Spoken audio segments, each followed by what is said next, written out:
ठीक है पापा जी, ध्यान रखना, आराम से जाना। हाँ हाँ बेटा, मैं तो ध्यान रखूंगा, तू तो अपना ध्यान रखा कर। तेरी कितनी चिंता होती है मेरे को। अरे पापा जी कोई नहीं, मैं अपना ध्यान रखूंगा, आप अपना ध्यान रखो।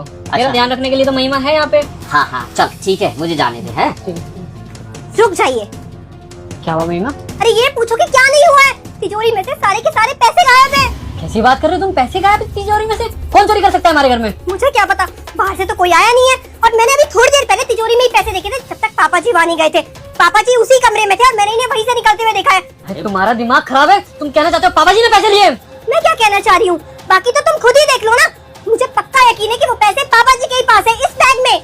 अरे नहीं नहीं बहू, कैसी बातें कर रही हो? मैं मेरे घर में खुद ही चोरी क्यों करूँगा? वो तो आपको पता होगा ना पापा जी, क्योंकि आपको इतने सारे पैसे तो बोलने पर मिलेंगे नहीं, थोड़े बहुत पैसे खर्च पानी के लिए मिलते हैं। अब आपने सोचा कि बार बार बेटे के सामने क्या ही हाथ फैलाऊं, एक ही बार में ले लेता हूँ, बात ही खत्म हो जाएगी। अरे बहू कैसी बातें करती है? मेरी खुद अपनी पेंशन आती है और पूरा खेत पड़ा है, उसका पैसा आता है। मैं मेरे घर से पैसे क्यों चोरी करूँगा? महिमा लगता है तुम्हें कोई गलतफहमी हो गई है। पापा चोरी क्यों करेंगे? तुम खुद तो सोचो, पापा के पास सब कुछ है। पापा के पास सब कुछ है, तभी तो वो तुम्हें कुछ नहीं देना चाहते। वो चाहते हैं कि हम दोनों रोड पे आ जाएं, हाथ फैलाएं, इनके सामने भीख मांगे इनसे एक एक पैसे के लिए। यही चाहते हैं ये। तुम पागल हो गई क्या? तुम्हारे पास कोई सबूत है कि पापा ने चोरी की है? हाँ, सबूत में तो मैं तुम्हारी आंखों के सामने दिखा देती हूँ। पैसे पापा जी के बैग में है। तुम्हें यकीन नहीं होता तो उनका बैग चेक कर लो।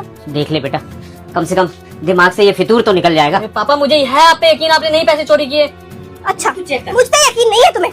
मैं दिखाती हूँ अभी तुम्हें। ये देखो, कितने ईमानदार है ना तुम्हारे पापा जी। पैसे चोरी करके यहाँ से गांव जाने के नाम पे न जाने इन पैसों का क्या करेंगे, और फिर कहते हैं कि घर में चोरी हो गई। या फिर पापा जी मेरे ऊपर इल्जाम लगा देना कि तेरी वाइफ ने पैसे लेके किसी को दे दिए होंगे, अपने घर दे दिए होंगे। आप यही चाहते हैं ना कि हम दोनों का रिश्ता खराब हो जाए? नहीं बेटा, मेरे बैग में ये पैसे कैसे आए मुझे तो कुछ समझ में नहीं आ रहा। बेटा तू जानता है कि मुझे पैसों की जरूरत है ही नहीं। अरे पापा अगर आपको जरूरत थी आप मुझे बता देते, पैसे मैं दे देता। चोरी करने की क्या जरूरत थी? लगता है ये सच बोल रही है कि आपने पैसे तिजोरी में से लिए हैं। पापा जी आपने ना मेरा सर झुका दिया है। आप कृपया करके ना गाँव चले जाओ और आज के बाद यहाँ मत आना। बाबूजी रुकिए, बाबूजी रुकिए। घर से बाहर वो जाएगा जिसने चोरी करी हो पैसों की। चोरी करी हो? वही घर से बाहर जा रहा है जिसने चोरी की है पैसों की, और ये पैसे बाबूजी के बैग में से निकले हैं। और तुम्हें फालतू बोलने की कोई जरूरत नहीं है, चुप रहो। मैम साहब ज्यादा चिल्लाइए मत, आपने बैग चेंज किया है। ये है आप बाबूजी का बैग। हाँ यही तो मेरा बैग है, पर क्या वो मेरा बैग नहीं है? बाबूजी वो बैग आपका नहीं है, वो बैग मेरा था। मेरे बैग में लाके पैसे रखे, आपका बैग चेंज कर दिया। मैम साहब आपको घर से बाहर निकलना चाह रही थी। ये कुछ भी बकवास कर रहा है, तुम्हें इसकी बातों पर भरोसा है? चुपचाप सच बता दो, सच क्या? ये तो दो मारूंगा ना तुम्हारे मुंह पे, एकदम बताओगी।